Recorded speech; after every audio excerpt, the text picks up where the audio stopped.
Is Turkey changing strategy by giving citizenship to Hamas members? By Servet Akman. Last week, The Telegraph reported that Turkey gave citizenship to a dozen of Hamas members. The allegations were serious and addressed to the government by Ünal Çeviköz, MP from the main opposition party CHP and former Turkish ambassador to the UK. In less than a week, Turkey's President Recep Tayyip Erdogan hosted a Hamas delegation. However, unlike the previous visits, this one prompted an unusual reaction by the US, while Israel sufficed to raise its concerns with the Turkish government at diplomatic level. But why did the US release such a strong statement against Turkey? And is it true that Turkey has given citizenship to Hamas members? Erdogan's approach towards the organization is well known. He has been supporting the organization since it assumed the administration of Gaza in 2006, claiming that the international community must respect the will of Palestinians. However, his relationship with Hamas has received criticism from the US all the while. Engagement with Hamas elicited fierce objections also from Turkey's secular-minded elites in the early years of his power. Despite strong opposition, Erdogan hosted Hamas leader Khaled Mashal in 2006 for the first time and continued to meet with Hamas members on a frequent basis. What makes the last visit different than the others is the presence of Saleh al-Aruri, military commander of Hamas for the West Bank, in the delegation.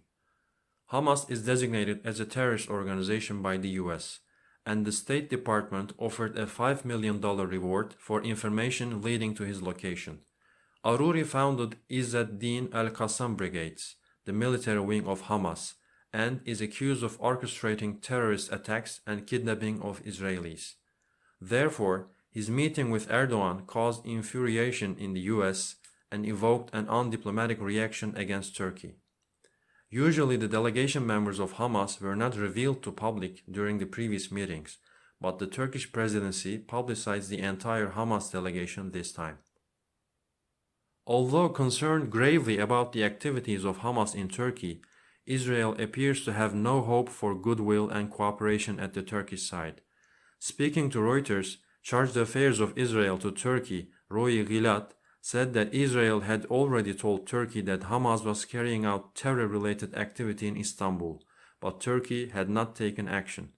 Gilad also mentioned that Israel had proof that Turkey was providing passports and identity cards to Hamas members, which they would also submit to the Turkish government. Known for his bitter exchange of accusations with Erdogan, Israel's Prime Minister Netanyahu has not commented on this so far. However, this certainly does not mean that Israel does not pay attention to the activities of Hamas in Turkey. On the contrary, Israel closely follows Hamas activities and arrested several Turkish citizens during their visit to Israel in the past years. Among those who were arrested over their alleged links with Hamas, Cemil Tekeli reportedly admitted that Turkey contributed to military strengthening of Hamas in Turkey via Sadat Company, a military training company founded by Erdogan's advisor and former General Adnan Tanrıverdi. Israel has also been claiming that many Hamas members fled to Turkey after Shalit prisoner exchange deal in 2011, and that they have been using Istanbul as a base for their operations. Although some of these Hamas members allegedly left Turkey with the normalization of the relations between Turkey and Israel in 2016, it is possible that they returned to Turkey after the relations were strained again in 2018. Considering the requirements for acquisition of Turkish citizenship, such as living in Turkey for 5 years, speaking Turkish, and not presenting a threat to national security, we can assume that there are many Hamas members eligible for Turkish citizenship.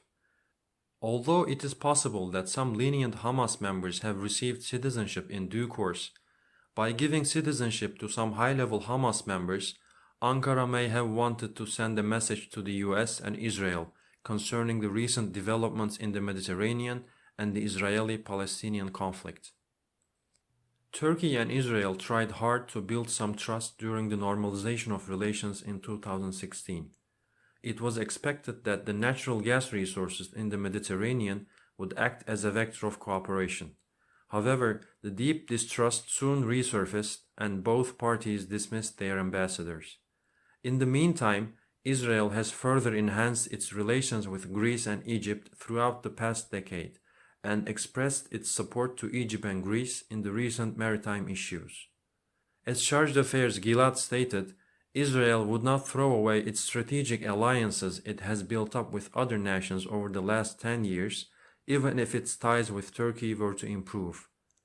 Turkey's attempt to break the alliance against itself by offering Israel a gas pipeline running from Israeli reservoirs through Turkey into Europe in December 2019 failed due to the lack of trust. Turkey's contacts with Egypt at intelligence level aiming for a thaw also bore no fruit, leaving Turkey in isolation.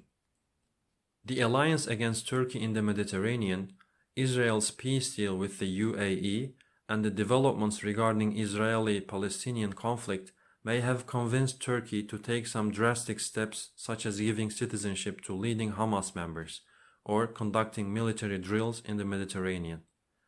As Ambassador Çeviköz pointed out in his parliamentary question, giving citizenship to Hamas members might very well be related with the fact that Israel supports Egypt and Greece on the maritime issues.